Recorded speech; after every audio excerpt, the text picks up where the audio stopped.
Bem, para iniciarmos, eu gostaria de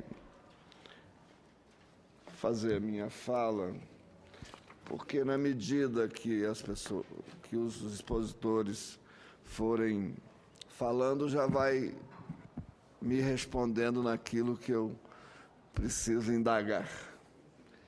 E nós vamos adotar o procedimento de 20 minutos para cada um expor, né? E depois a gente abre para questionamentos.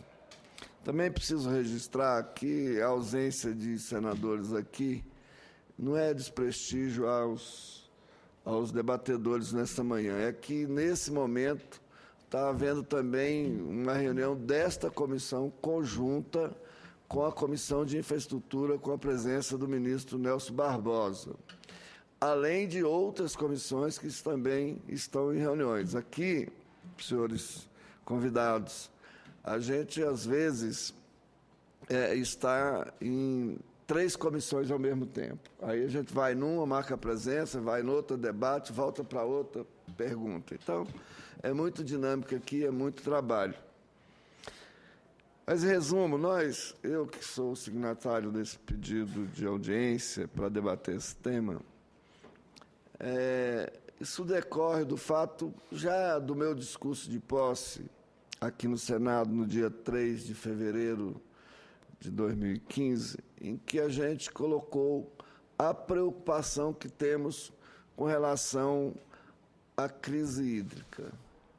Não fundamentalmente só com relação à crise hídrica, mas com aquilo que a gente considera que precisa ser feito, que é a defesa da água.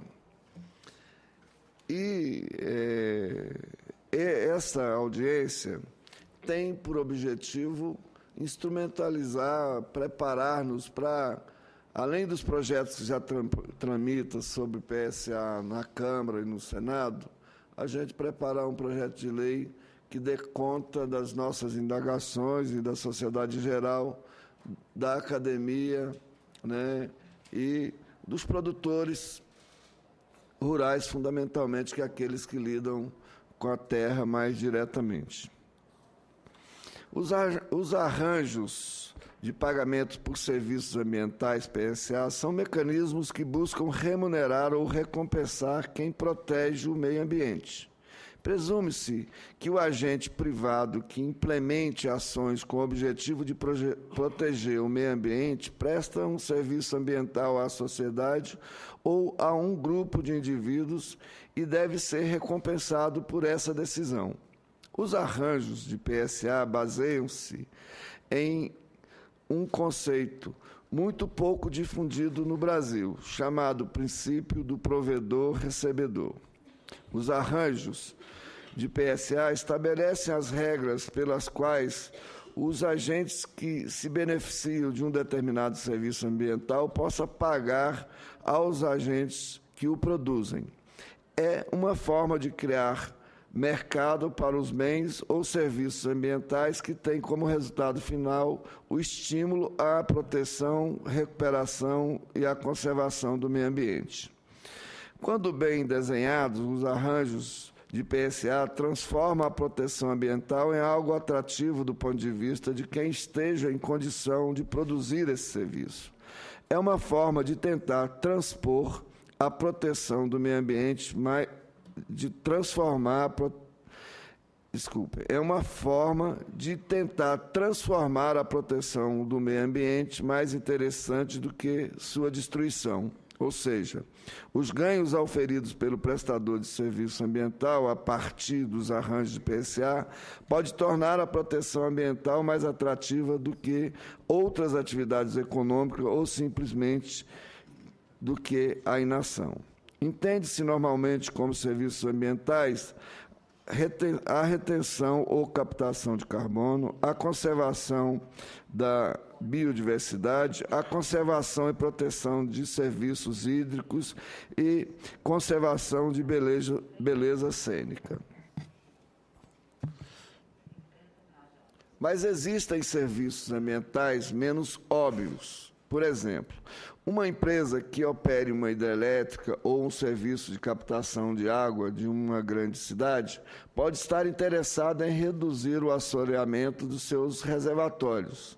Essa empresa pode gastar milhões com atividades de drenagem, ou pode pagar para que os detentores dos imóveis rurais adotem práticas agrícolas que conservem o solo, evite a erosão superficial que aterra os reservatórios.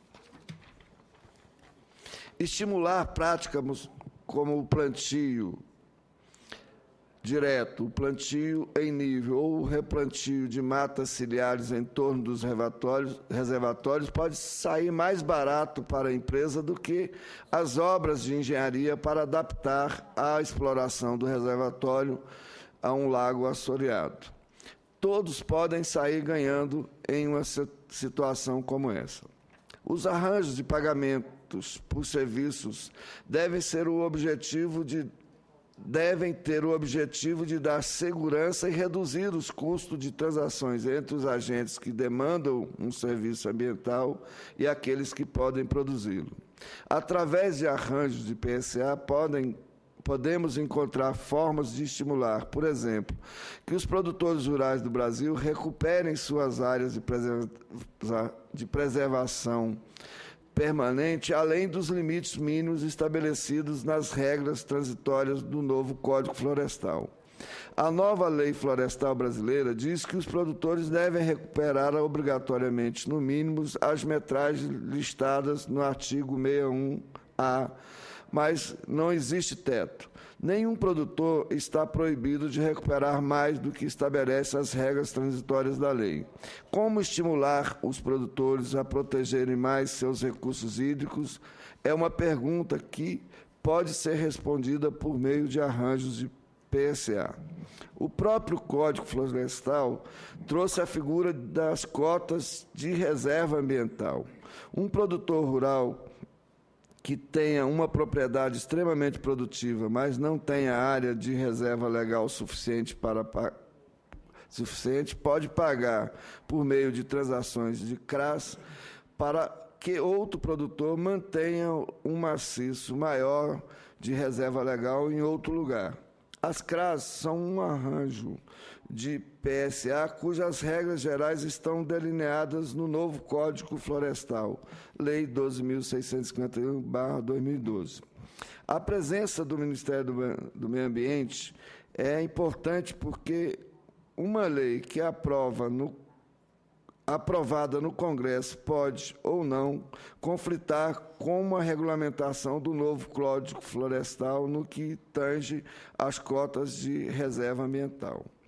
O produtor rural no Brasil, sobretudo os pequenos e médios, precisa ser auxiliado pelos governos a protegerem o meio ambiente.